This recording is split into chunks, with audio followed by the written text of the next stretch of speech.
Shalom, selamat pagi Bapak Ibu, saudara-saudari yang dikasih Tuhan, dimanapun Anda berada. Mari kita bersatu dalam doa kepada Tuhan. Bapa dalam kerajaan surga, kadang kami merasa gentar, kadang kami merasa takut pada waktu masalah besar ada dalam hidup kami. Tapi hari ini firman-Mu berbicara dengan keras dan kuat kepada kami, bahwa jangan takut, jangan gentar. Terus hadapi masalahmu, karena Engkau beserta dengan kami. Berbicaralah Engkau Tuhan, kami siap untuk mendengar firman-Mu. Amin. Orang percaya harus tegar.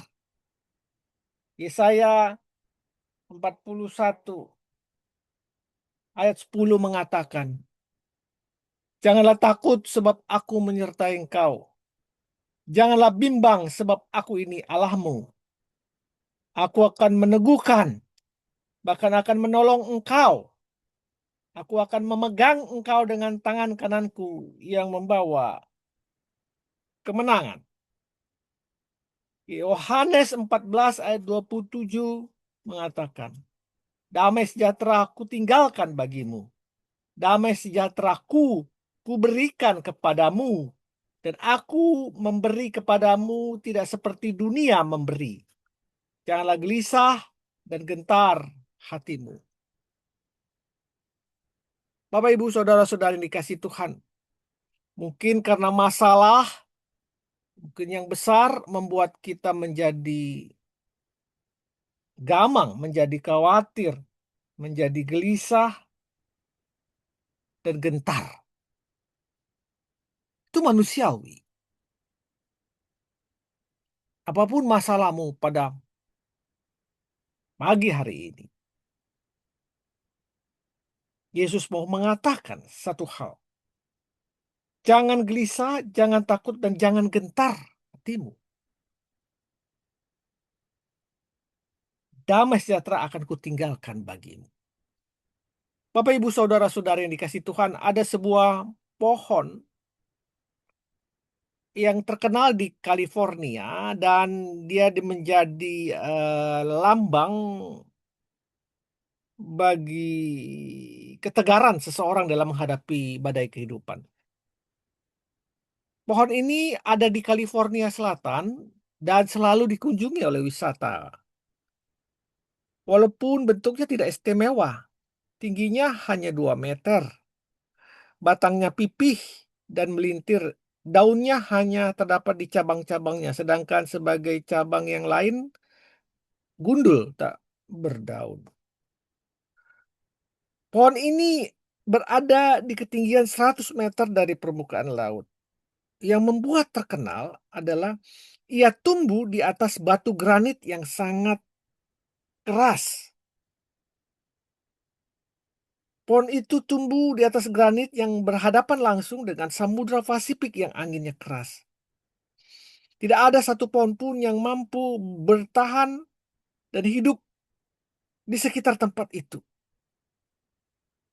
Karena jika pohon itu mulai besar, maka dia akan terus ditimpa oleh terpaan angin.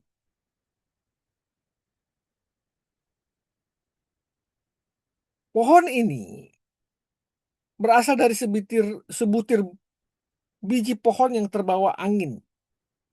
Kemudian jatuh di celah batu granit yang ada tanahnya. Benih ini terus tumbuh dan batangnya muncul.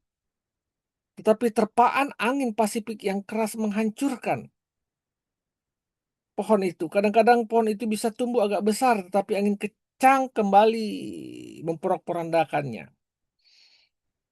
Tetapi akarnya terus mencari makan dan menancap ke bawah, mencari jalan di sela-sela batu granit yang keras. Akarnya terus menghisap mineral-mineral yang ada di sekitar tempat itu.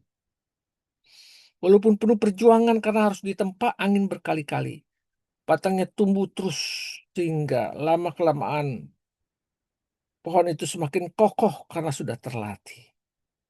Orang Amerika menganggap pohon itu tersebut sebagai simbol ketegaran di dalam hadapi badai kehidupan. Sering kita bahkan menjadi takut waktu kita dihadapkan oleh permasalahan-permasalahan yang besar dalam hidup kita. Tapi firman Tuhan pada saat ini, dimanapun Anda berada, apapun masalah Anda, firman ini berkata kepada Anda, orang percaya harus tegar di dalam menghadapi badai kehidupan. Masalah akan tetap ada. Jika kita menyerah, maka kita akan kalah. Tetapi jika kita tegar dan berusaha mengatasinya, tetap berdiri, maka kita dipastikan akan menjadi pemenang.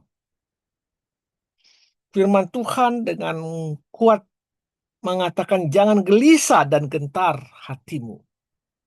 Aku beserta dengan engkau. Tuhan berfirman tidak untuk kita tidak takut dan bimbang. Tuhan akan memegang kita. Dia adalah Allah yang menyertai, menguatkan, dan menolong kita. Inilah hal-hal yang harus kita ingat. Mengapa kita harus tegar? Karena pertama, masalah yang kita hadapi adalah masalah yang wajar bagi orang yang hidup. Selama kita masih hidup di dunia ini, masalah akan tetap ada. Jadi, mohon kita pahami hal ini, sehingga jangan kita mudah menyerah dan kita kalah. Ya. Yang kedua,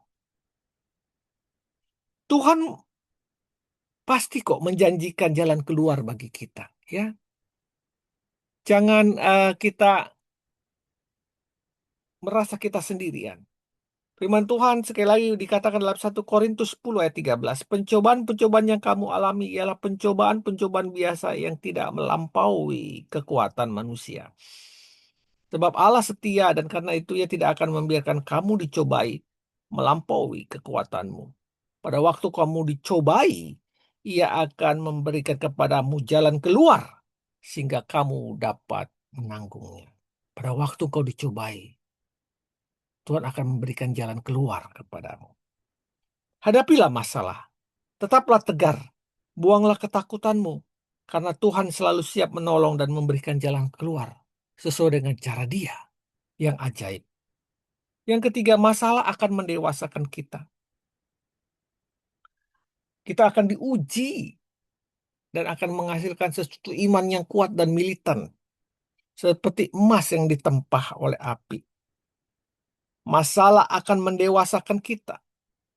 Seperti juga pohon yang kita baca di atas, ia menjadi simbol yang kokoh karena sudah terlatih oleh terpaan angin Pasifik yang sangat keras. Tetapi batangnya menjadi kuat dan akarnya semakin mendalam.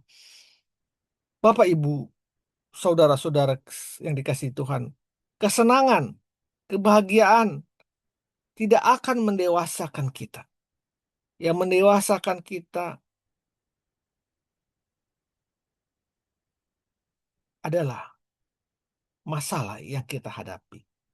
Kesenangan hidup malah bisa menjatuhkan kita, tetapi masalah yang kita hadapi akan membuat kita semakin dewasa di dalam iman. Jangan mundur, jangan kalah. Tuhan besertamu. Mari kita bersatu dalam doa. Bapa yang bertata dalam kerajaan surga. Bapa, pada waktu aku menghadapi masalah badai kehidupanku, aku sering takut. Aku mau menyerah. Aku khawatir. Tapi hari ini firman-Mu menegaskan kepada kami, jangan takut, jangan gentar, jangan gelisah, jangan ragu. Engkau beserta dengan kami. Dan Engkau menjanjikan jalan keluar bagi segala persoalan kehidupan kami. Terima kasih Bapak. Berikan aku kekuatan untuk tetap bertahan ketika berhadapan dengan kesulitan, ketika berhadapan dengan badai. Aku percaya Engkau akan memberikan jalan keluar. Dalam nama Tuhan Yesus aku berdoa. Amin. Orang-orang yang tegar akan tetap berdiri. Badai hidup bahkan membuat mereka semakin kokoh. Selamat pagi, selamat berkarya. Tuhan Yesus memberkati kita semua. Amin. Amin. Amin.